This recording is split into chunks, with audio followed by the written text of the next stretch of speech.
Hi, my name is Monica from QooQee.com. This is the second video about Flex. In this video, I'm going to go over the pop-up lightbox and the in-page lightbox. So I already set up my slides. I'm going to move this over a bit. So under main settings, you can choose your lightbox type. And you can also choose your navigation type. There's 3 different types: grabbing, panning, and scrolling. So grabbing,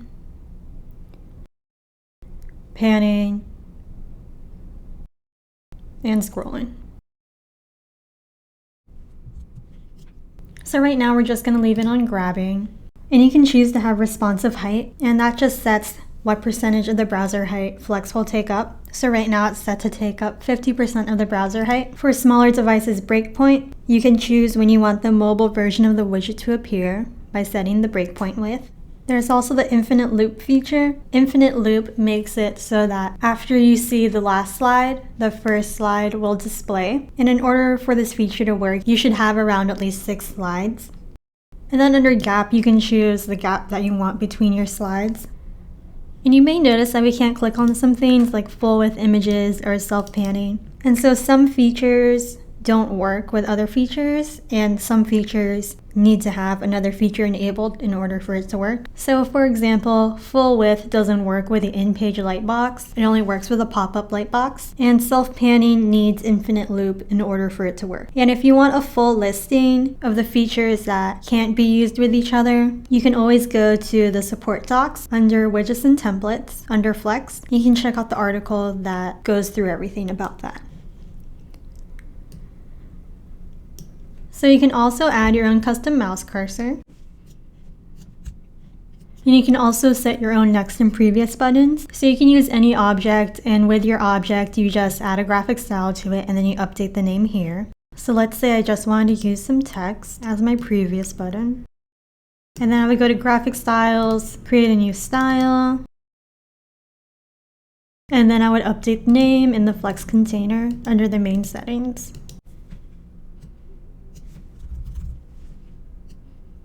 You can also choose the next or previous speed. So for the next and previous speed, if it's set to fast, it'll automatically align your slides to the edge of the browser. But if it's set to normal, it'll automatically align your slides to the center of the browser. So let's take a look at that.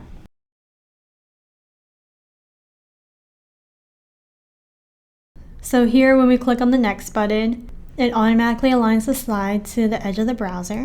And here's your little cursor. But if we change it to normal,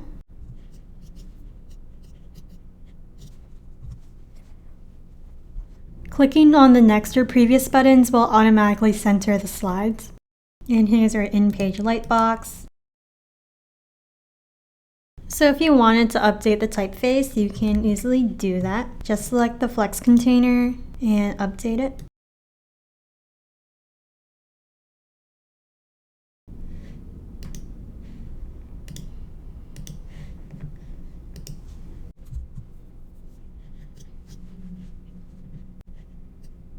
So in the in-page options, we can customize it a lot further. For image size, you can specify the width and the height. So the width is the percentage of the slider's width that your image size takes up. So right now it's set to take up to 75% of the slider's width. And then the maximum height that the image can take up is set to 70%.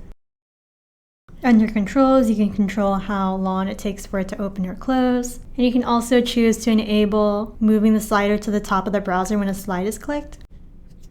For linked slides, if you add a link, you can control the behavior and the appearance of that in this section. So you can choose to have the slides open the link directly when someone clicks on the slide. Or you can choose to have a button added to the open slide. And here you can customize the text that appears on the button, the font size, button size, letter spacing, round corners. You can also specify the colors.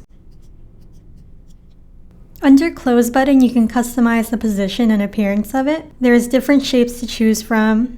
You can also control the size, color, and opacity.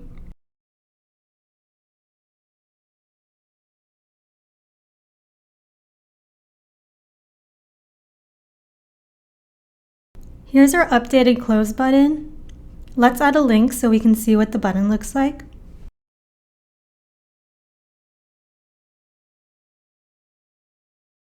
And when you're adding a link, you want to make sure under your main controls, your link to source is set to external URL or to pages inside this project, depending on where you're linking to. So now when we preview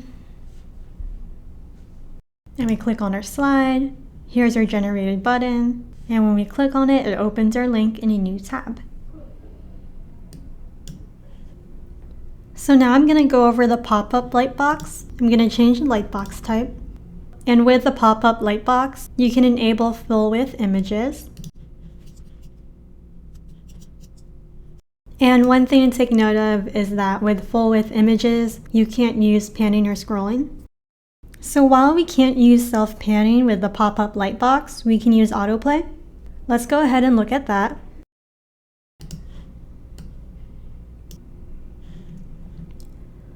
So in the pop-up section, you can customize the appearance. You can choose to have the layout automatically adjust for smaller devices. You can also choose a transition type. And then over here, you can choose to enable unique URLs for gallery images. And that gives each image its own unique URL, so you can directly share particular slides. You can also enable looping, and that will make it so that all of your slides are repeated and that they never end. So the first slide will display after the last slide. You can also choose what navigation options users have. There's keyboard, mouse wheel, and mouse drag. And you can also choose to hide controls when the mouse isn't moving. Here you can set the appearance of the lightbox background, the autoplay progress bar, the quick view background, and the next previous button backgrounds. You can also set the opacities, and you can set the amount of time autoplay spends on each image. And then here you can customize the quick view thumbnail width and height. So I'm going to change a few colors so you can see the differences. I'm going to leave that yellow. So as you can see, our images are full width. And when we click on it, it'll open the lightbox. And if you click on this icon, it'll autoplay the slides. And then right now we have the soft zoom animation set for the transitions. We can turn autoplay off by clicking the icon. And then the icon with the 4 squares on the bottom right is the quick view. And quick view is just thumbnails of all of your slides. And you can grab and drag through it. And you can also click on a slide to view it. You can also choose to get rid of the title and description for the pop-up lightbox. And you can do that under title and description in Lightbox. You can change it to none, and that will hide it.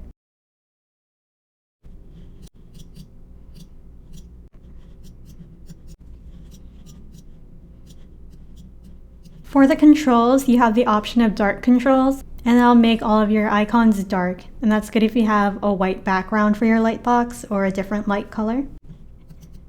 And you can also control which features show up on your pop-up lightbox just by checking or unchecking any of these options. And if you want to, you can add custom icons for each of the controls. So the hover effect is what happens whenever you hover over the slide. So in the overlay and icon section, you can choose your overlay color. You can also choose the opacity of it, and you can choose the effect, whether you want it to fade out or in, or no effect at all. And you can do the same for the text, and then you can set the duration of the effect. If you want to add an overlay icon, you can do that, and you can set the size of it over here, as well as the position. So let's go ahead and preview. So when we hover over the slides, we have our hover effect, we have our color overlay, and we also have our icon overlay. The fade out effect looks like this. So when you hover over it, the effect goes away. It fades out. And finally, we're going to look at the video controls. You can set the width, you can add your own play buttons on normal and hover.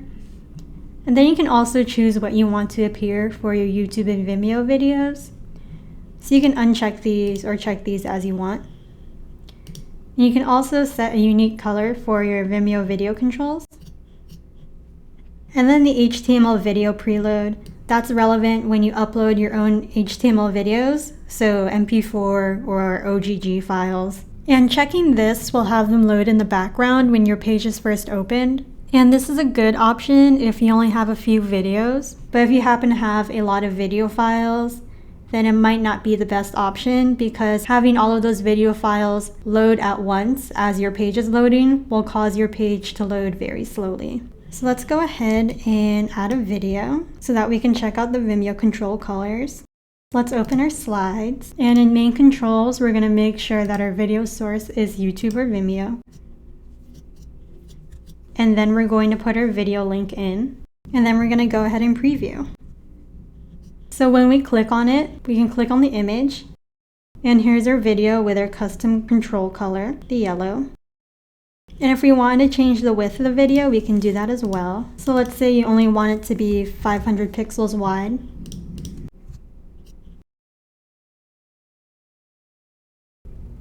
So that covers everything in the main option panel. There's a couple of other things that you can do. You can change the width of the flex container to whatever width that you want. You can also add a stroke. You can also change the fill color. To display the fill color, I want to make sure the lightbox type is in page, because that's the only time that you can really notice it. And then I'll add a little gap so you can see it as well. Then let's see what it looks like. So here's our slider with our fill color and our stroke. Well, that's all that I have for you. If you have any questions, you can check out the help articles. These can be found in the support section under widgets and templates. And there's a little section for Flex with a bunch of really helpful articles. Or you can leave a comment below. As always, thank you for watching.